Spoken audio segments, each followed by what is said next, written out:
Hello friends, welcome to MS Maths.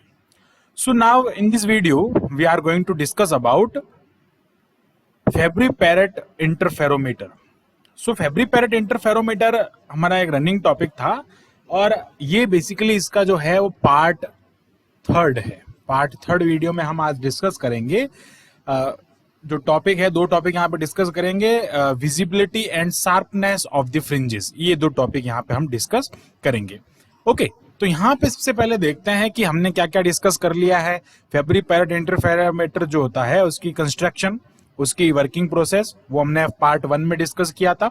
ये इसका instrument होता है, यहाँ पे आप देख सकते हैं, this is the instrument of Fabry-Perot interferometer.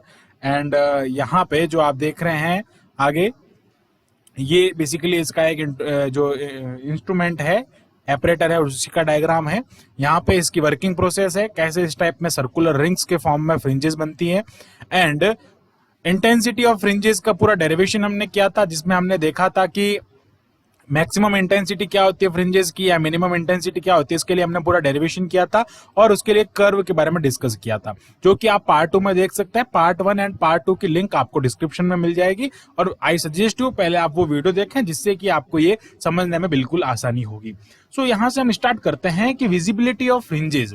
अब विजिबिलिटी का मतलब क्या होता है? विजिबिलिटी का मतलब होता है कि फ्रिंजेस जितनी हमको अच्छी दिखेगी, कितनी क्लियर दिख रही है, उसकी विजिबिलिटी कैसी है। तो विजिबिलिटी ऑफ फ्रिंजेस जो होती है वो किस पे डिपेंड करती है? इंटेंसिटी पे, कि फ्रिंजेस की इंटेंसिटी कैसी है। अगर फ्रिंजेस की इंटेंसिटी ज्यादा होगी तो विजिबिलिटी भी क्या होगी? उनकी ज्यादा होगी। तो विजिबिलिटी को बेसिकली वी से डिनोट किया जाता है और इसके लिए फॉर्मूला होता है, वो हम यहाँ पे लिखते हैं। विजिबिलिटी को वी से डिनोट करते हैं, ये इंटेंसिटी भी डिपेंड करती है। Okay, it visibility depends on intensity because when the intensity is increases, यानी कि इंटेंसिटी बढ़ेगी, when the intensity is large then visibility is also large. वहां पे विजिबिलिटी भी लार्ज होगी ना, उसकी ज्यादा होगी, मतलब कह सकते हैं बड़ी होगी या अच्छी होगी। ओके, तो उनकी जो विजिबिलिटी की वैल्यू भी लार्ज होगी, तो विजिबिलिटी जो रिंग की है यानी कि जो फ्रिंजेस की है वो अच्छी होगी। तो बेसिकली इसको ये जो फॉर्मूला है वो दिया जाता है I maximum minus I minimum. I क्या है यहाँ पे? इंटेंसिटी है। आई मैक्सिमम के लिए हमने डेरिवेशन किया था, इसका फॉर्मूला फाइंड किया था, और आई मिनिमम के लिए भी फॉर्मूला फाइंड किया था, और यहाँ पे नीचे डिनोमिनेटर में हो जाएगा इसके लिए plus. It means V is equal to I max minus I minimum upon I max plus I minimum. That is the formula of visibility of the fringes. किसी फ्रिंज की विजिबिलिटी आप इस फॉर्मूले से फाइंड कर सकते हैं। बट यहाँ पे हमको आई मैक्स और आई मिनिमम की वैल्यू चाहिए ना, तो इसके लिए हमने डेरिवेशन क्या है तो हम एक बार आपको बता देते हैं कि जैसे कि हमने पार्ट 2 में इसके लिए कंडीशन लगा के हमने डेरिवेशन किया। तो यहाँ पे आप देखें कि आई मैक्सिमम की जो वैल्यू है that is C square T to the power 4 1 minus R whole square. It is the value of R max. तो हम यहाँ पे लिख रहे हैं, क्या कहा हमने? के सी स्क्वायर, के कोई कांस्टेंट है, C square T to the power 4 upon 1 minus R square whole square. Okay, अब हम देखते हैं यहाँ पे आई मिनिमम की वैल्यू क्या होगी। तो आई मिनिमम की वैल्यू भी हम यहाँ से आपको बता देते हैं। So this is the I minimum that is K C square T to the power 4 1 minus R square whole square. तो यहाँ से हम जो है के जो आई मिनिमम है उसकी वैल्यू भी यहाँ से रखेंगे, तो ये हो जाएगा K C square T to the power 4 and 1 plus R square and whole square.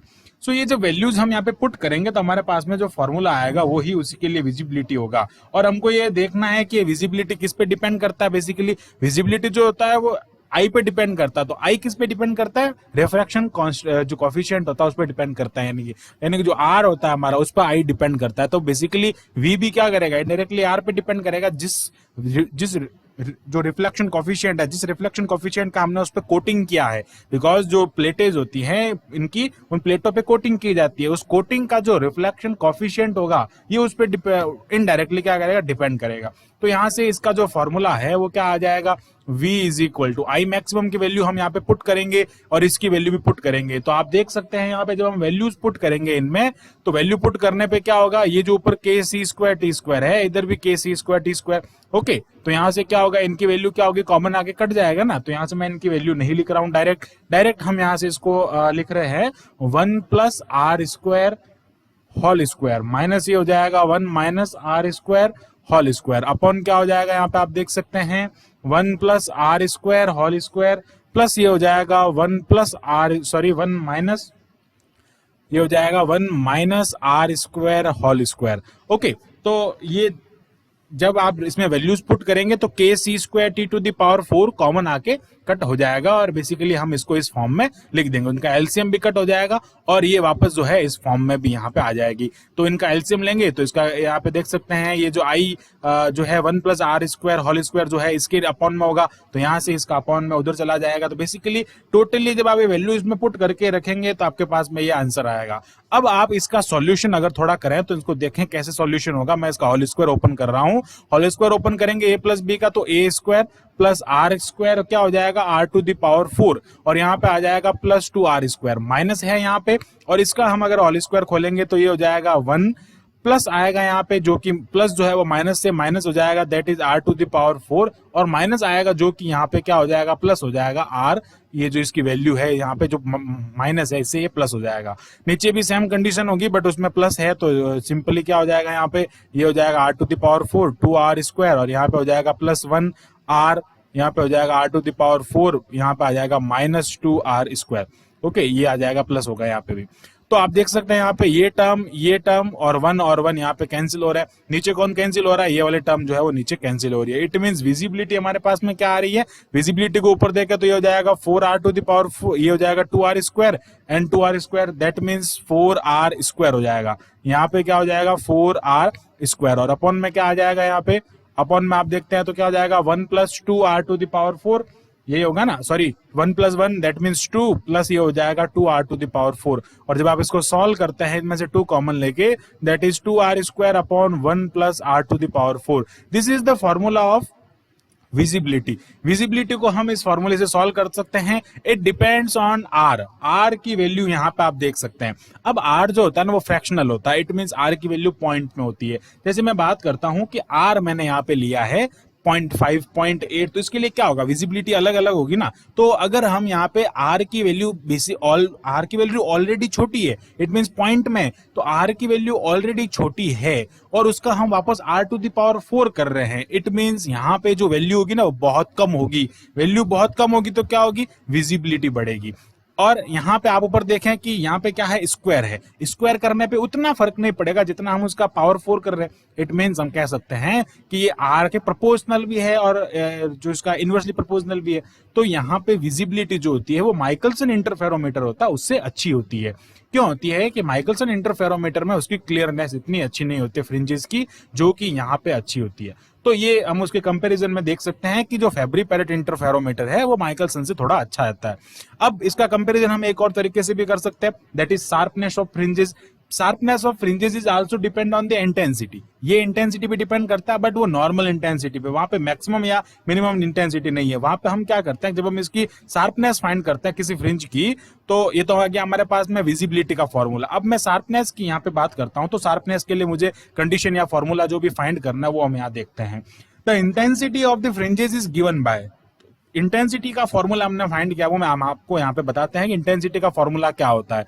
Fringes की इंटेंसिटी जो होती है जिसको हम आई से डिनोट करते हैं, that is K C square T to the power 4, ये हो जाएगा 1 minus R square whole square plus ये होता है 4 R square sine square delta by 2।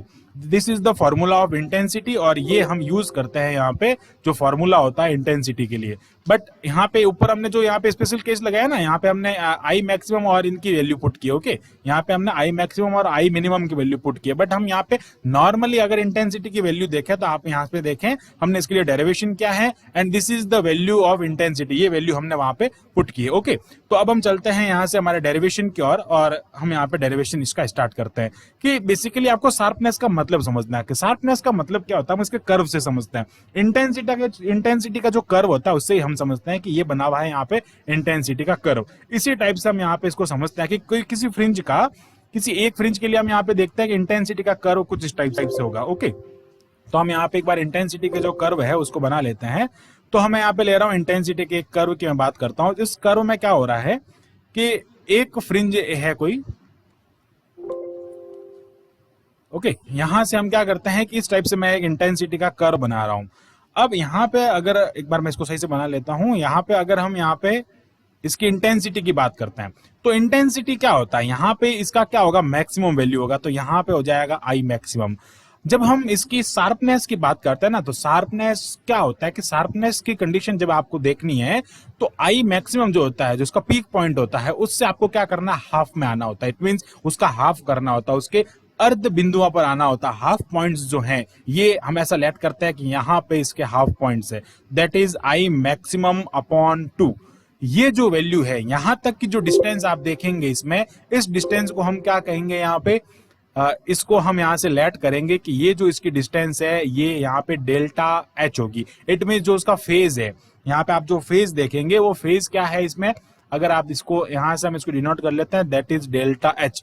हमको यहां से डेल्टा एच फाइंड करना, ये डेल्टा एच ही उसकी शार्पनेस की कंडीशन होगी, यानी कि वो शार्पनेस होगा। ये भी किस पे डिपेंड करेगा, आई पे डिपेंड करेगा, बिकॉज इंटेंसिटी पे जो है शार्पनेस डिपेंड कर रहा है। अब इंटेंसिटी वापस किस पे डिपेंड कर रही है, आर पे डिपेंड कर रही है। इट मींस आर क्या है, जो उसका रिफ्लेक्शन कॉफिशिएंट है, जो उसका परावर्तन गुणांक है, उस पे डिपेंड कर रहा है। तो बेसिकली इस पूरे मैटर में आर ही एक ऐसा हम कह सकते हैं फैक्टर है जिसके कारण हम पूरा इसको यहां से कंट्रोल कर सकते हैं, जिससे हम इसकी जो विजिबिलिटी है, जिसकी जो इंटेंसिटी है, यहाँ पे इसकी जो शार्पनेस है, इन सब को हम कंट्रोल कर सकते हैं with the help of R. हम उस पे जिस रिफ्लेक्शन कॉफिशिएंट के कोटिंग करेंगे, उस रिफ्लेक्शन कॉफिशिएंट की हम कह सकते हैं ऑर्डर में हमको फ्रिंजेस की जो इंटेंसिटी है, फ्रिंजेस की विजिबिलिटी है, उसका एम्पलीट्यूड हम कह सकते हैं, या फिर हम उसके लिए बात करें शार्पनेस की, तो वो सारी हमारे कंट्रोल में रहती है। तो हम यहाँ से जो है डेल्टा एच है, इसकी डेल्टा एच की वैल्यू यहाँ से हम फाइंड करते हैं, तो ये इसके लिए बेसिकली फेज होगा।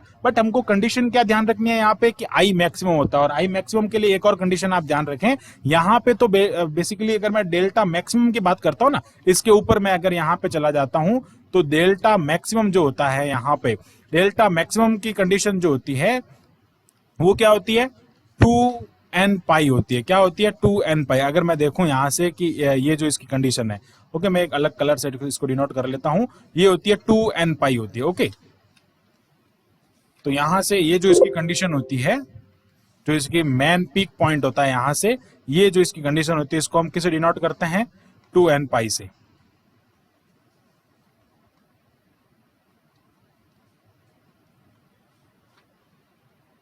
इसको हम यहाँ पे इसका जो फेज होता है वो 2 पाई एन कह सकते हैं, या फिर 2n पाई कह देते हैं, पाई एन लिख लेते हैं, कोई तकलीफ नहीं है। ये इसकी बेसिकली कंडीशन होती है, आपको बता देते हैं कि यहाँ पे हमने इसकी कंडीशन फाइंड की है। ओके, ये देखें आप यहाँ पे कि डेल्टा जो मैक्सिमम है उसमें कंडीशन क्या होती है, ये यहाँ पे रही, ये मैक्सिमम डेल्टा है तो 2n पाई होगा, उस टाइम पे मैक्सिमम होगी। और यहाँ पे भी आप देख सकते हैं ये है 2n पाई डेल्टा की वैल्यू। तो अब हम क्या करेंगे, यहाँ पे आई मैक्स की वैल्यू रखेंगे। आई मैक्स की वैल्यू में जहां डेल्टा है, ये जो इंटेंसिटी है, वहां पे उस इंटेंसिटी को क्या करना है हमको, जो मैक्सिमम नॉर्मल इंटेंसिटी है वो किसके इक्वल होगी, ये जो नॉर्मल इंटेंसिटी है वो किसके इक्वल होनी चाहिए, आई मैक्स बाई 2 के इक्वल होनी। तो यहाँ पे हम ये कंडीशन पुट कर रहे हैं ना, I is equal to I max by 2। यहाँ पे इसकी जो इंटेंसिटी होती है वो क्या हो जाती है, इनिशियल इंटेंसिटी की जो इनिशियल मैक्सिमम इंटेंसिटी है, पीक इंटेंसिटी है, वो क्या हो जाएगी, यहाँ पे हाफ हो जाएगी। आप यहाँ पे देख सकते हैं कि शार्पनेस को एक और तरीके से समझे। यहाँ पे देखो, समझना यहाँ पे इंपॉर्टेंट है, क्यों है कि शार्पनेस में अगर आप क्या करते हैं, डेल्टा के वैल्यू को अगर आप बढ़ाएंगे तो भी क्या होगा, शार्पनेस मतलब जो ये कर्व है वो क्या आएगा, नीचे आएगा, यानी इंटेंसिटी कम होगी। अगर आप डेल्टा की वैल्यू को कम करेंगे तो भी इंटेंसिटी कम होगी। यहाँ पे थोड़ा सा गौर करें कि डेल्टा की वैल्यू को चाहे इंक्रीज करे चाहे डिक्रीज करे, in both of case the value of the graph of I maximum that is always decreasing position, वो किसमें होगा, ऑलवेज डिक्रीजिंग पोजीशन में होगा, चाहे आप वो वैल्यू बढ़ाएं चाहे उस वैल्यू को घटाएं। तो यहाँ पे इंपॉर्टेंट फैक्टर क्या है कि ये जो इंटेंसिटी है फ्रिंजेस की, इनिशियल इंटेंसिटी जो है वो किसके इक्वल होगी, मैक्सिमम इंटेंसिटी की हाफ हो जाएगी उस पॉइंट पे जहां पे हमको डेल्टा एच की वैल्यू फाइंड करनी है, and that is called, that is defined as the sharpness of the fringes. उसको हम शार्पनेस के, फ्रिंजेस की शार्पनेस के फॉर्म में देखते हैं। ओके, तो अब हम यहाँ से इसके लिए डेरिवेशन स्टार्ट करते हैं। जैसा कि हमारे पास में आई की वैल्यू है, that is K C square T to the power 4 and 1 minus R square whole square plus 4 R square, ये हो जाएगा यहाँ पे साइन स्क्वायर डेल्टा बाई 2। यहाँ पे आप ध्यान रखें कि डेल्टा की वैल्यू जो है वो हम यहाँ पे क्या पुट करेंगे, डेल्टा एच पुट करेंगे। ये चीज आप ध्यान रखें, यहाँ पे मैं लिख लेता हूं, डेल्टा की जगह पे हमको डेल्टा एच पुट करना है। ओके, अब इधर क्या पुट करेंगे, अच्छा यहाँ पे मैं अपॉन लगा लेता हूँ यहाँ पे इस टाइप से, एंड यहाँ पे हम क्या करेंगे, आई मैक्सिमम की जो वैल्यू है हमने अभी ऊपर इसका यूज किया ना, I maximum K C square T square 1 minus R square whole square, this is the value of I maximum. तो यहाँ पे इसका फॉर्मूला भी हम यहाँ पे पुट कर लेते हैं, that is K C square T square upon 2 लिख लेते हैं, 2 तो ये वाला है, और यहाँ पे आ जाएगा 1 minus R square whole square. अब आप देखें कि ये वाला सॉरी टी स्क्वायर नहीं होगा, यहाँ पे टी टू द पावर 4 होगा, तो ये वाला टर्म बिल्कुल कट हो रहा है, कैंसिल हो रहा है। तो हम क्या करते हैं, यहाँ से इसकी जो वैल्यू है उसको अब थोड़ा सिंप्लीफाई कर लेते हैं, तो ये हो जाएगा 2 1 minus R square whole square is equal to 1 minus R square whole square plus 4 R square sine delta H by 2। हमने यहाँ पे इसका क्रॉस मल्टीप्लीकेशन किया और कुछ नहीं किया है इस टर्म में। अब हम क्या करेंगे, यहाँ से ये जो वैल्यू है उसको उधर ट्रांसफर करेंगे, इट मींस यहाँ पे 2 1 minus R square whole square है, और जब इसमें से एक कम हो जाएगा, that is 1 minus R square whole square is equal to 4 R square sine delta H by 2। अब आपको वैल्यू किसकी फाइंड करनी है, डेल्टा एच की वैल्यू फाइंड करनी है ना, तो यहां से आप डेल्टा एच की वैल्यू इजीली फाइंड कर सकते हैं, that is 1 minus R square whole square upon क्या हो जाएगा ये 4 R square is equal to ये हो गया साइन डेल्टा एच बाई 2। मैं इसको एक बार सिंपली ऐसे लिख लेता हूं, sine square, okay sorry this is square है, तो यहाँ पे हो जाएगा स्क्वायर, तो ये हो जाएगा sine square delta H by 2 is equal to H by 2 is equal to 1 minus R square whole square upon 4 R square. अब हम क्या करते हैं, इसका स्क्वायर हटा देंगे, जब हम इसका स्क्वायर हटाएंगे that is sine delta H by 2, और ये क्या हो जाएगा यहाँ पे स्क्वायर रूट पे, तो 1 माइनस आर हो जाएगा ओनली, और ये हो जाएगा ओनली 2 आर। अब हम क्या करते हैं, हमको तो डेल्टा एच की वैल्यू फाइंड करनी है ना, तो साइन इनवर्स कर लेते हैं दोनों तरफ, साइन इनवर्स करने पे हो जाएगा 1 minus R square upon 2 R. अब हम क्या करेंगे, यहाँ से इस 2 को उधर भेज देंगे, it means delta H is equal to 2 sine inverse of 1 minus R square upon 2 R. ये वैल्यू आ गई आपके पास में डेल्टा एच की, so that the sharpness of the fringes depend on the R. आप देख सकते हैं यहाँ पे वो किस पे डिपेंड कर रही है, आर पे डिपेंड कर रही है। हम एक एग्जांपल लेके भी देखेंगे कि अगर मैं यहाँ पे on increasing R the sharpness increasing, यहाँ पे अगर आप आर को बढ़ाएंगे तो शार्पनेस भी बढ़ेगा। कैसे बढ़ेगा वो आप यहाँ पे देखें, कि मैं आर की वैल्यू को क्या करता हूं कि यहाँ पे देखें आप जो है शार्पनेस बढ़ने का मतलब क्या, आर की वैल्यू बढ़ाने पर शार्पनेस बढ़ने का मतलब है कि कर्व जो है वो पतला हो जाएगा। देखो इसका मीनिंग आप इस टाइप से समझें, मैं यहाँ पे क्या करता हूँ, एक दो एग्जांपल लेके आपको समझा देता हूँ ताकि एकदम क्लियर हो जाएगा। हम क्या करते हैं, यहाँ पे एक कर्व बनाते हैं, ओके ये हो जाएगा, इसके लिए ग्राफ हो जाएगा, और इसकी वैल्यू जो है हम यहाँ पे पुट करते हैं। ओके हम यहाँ पे इसको एक कर्व की फॉर्म में समझते हैं। आप देखें यहाँ पे हम क्या कर रहे हैं कि एक ले रहे हैं आर इज इक्वल टू 0.8, उसका जो रिफ्रैक्शन कॉफिशिएंट है रिफ्लेक्शन वो r इज इक्वल टू 0.8 ले रहे हैं। तो इस कंडीशन में जो इसका कर्व बनेगा ना वो बिल्कुल हम कह सकते हैं एकदम इस टाइप का बनेगा। थोड़ा सा इसमें क्या होगा, शार्प कंडीशन होगा, ये इस टाइप से हो जाएगा। ओके यहाँ से जो थोड़ा उसको साफ हम बनाएंगे ये इस टाइप से। बट अब ये किसके लिए, r इज इक्वल टू 8 के लिए। मैं यहाँ पे इसको पास में लिख लेता हूँ यहाँ पे। ओके तो इसको हम यहाँ पे लिख लेते हैं, r इज इक्वल टू 8 के लिए, 0.8 के लिए मैं बात कर रहा हूँ। यहाँ पे क्या r इज इक्वल टू 0.8। अब अगर मैं r इज इक्वल टू 0.5 के लिए बात करता हूँ तो उसके लिए कर्व कुछ इस टाइप से फ्लैट पोजीशन में बनेगा। आप देख सकते हैं ये इस टाइप से फ्लैट पोजीशन में बनेगा। It means r is equal to 0.5 हमने लिया, r इज इक्वल टू 4। तो आप देख सकते हैं यहाँ से ये जो डेल्टा h की जो वैल्यू है यहाँ पे, और इसके लिए जो है इसकी जो कह सकते हैं विड्थ कह सकते हैं, तो क्या हो रही है, दोनों में विड्थ इंक्रीज हो रही है ना। यहाँ से आप देखें कि अगर मैं इसको अलग कलर से यहाँ पे डिनोट करता हूँ तो ये हो जाएगा, इसको हम यहाँ पे रेड कलर से डिनोट कर लेते हैं। ओके तो आप देखें यहाँ पे R5 के लिए जो है वो अलग है, R5 के लिए ये जो इसकी चौड़ाई है वो अलग आ रही है। R जो है 0.8 के लिए इसकी जो शार्पनेस है वो है 0.8 में आप देख सकते हैं R की वैल्यू बड़ी है। It means R increases then sharpness increases, R increase होगी शार्पनेस इंक्रीज होगी, बट जो विड्थ है उसके बीच की चौड़ाई है, पॉइंट के बीच की विड्थ है वो क्या हो रही है, कम हो रही है। इट मींस शार्पनेस का मीनिंग क्या हो जाएगा, जितनी कम चौड़ाई होगी उतनी शार्पनेस बढ़ेगी, जितनी ज्यादा चौड़ाई होगी उतना कर्व जो है वो फ्लैट हो जाएगा, एकदम कह सकते हैं ऐसे फ्लैट हो जाएगा एकदम। वो ये जो कर्व है इस टाइप का आपको दिखेगा। तो इस कंडीशन में क्या हो रहा है, फ्लैट हो रहा है। इट मींस यहाँ पे R की वैल्यू छोटी है, तो यहाँ पे एक अपने पास में ऑप्शन बचता है। ये कहाँ की, ये कब की कंडीशन है, मैक्सिमम के यानी कि 2n पाई की। तो हम यहाँ से क्या समझते हैं कि जो फैब्री पैरेट इंटरफेरोमीटर है उसमें हमारे पास में all the factors, it means amplitude, intensity of fringes, sharpness of fringes, visibility of fringes, all are the controllable. यहाँ पे सब कंट्रोलेबल है. क्यों? क्योंकि वो सब किस पे डिपेंड कर रही है? आर पे. और आर तो हम जैसी कोटिंग उस प्लेट पे करेंगे, दोनों प्लेट पे जो समान कोटिंग होती है, यहाँ पे आप अगर देखें, हम इसमें दो प्लेटों का यूज करते हैं, तो इन दोनों प्लेटों पे जैसी कोटिंग होगी, यहाँ पे आप देखें कि ये जो कोटिंग है, ये जो आप यहाँ पे देख सकते हैं ऑरेंज कलर में, ये हमने इस पे कोटिंग की है. तो जैसी हम इस पे कोटिंग करेंगे, वैसा क्या होगा? जैसा इसका रिफ्लेक्शन कॉफिशिएंट होगा, यहाँ पे अगर आप R.8 लेते हैं, R.5 उसका रिफ्लेक्शन कॉफिशिएंट लेते हैं, जैसा आप यहाँ पे R की वैल्यू लेंगे, वैसा क्या होगा? उसके ऊपर हम उसको क्या कर सकते हैं? उसके फॉर्म में यहाँ से उसको कंट्रोल कर सकते हैं. तो आई होप आपको ये जो टॉपिक है वो समझ में आया होगा. So thanks for watching this video. Keep watching MS maths and subscribe the channel MS maths.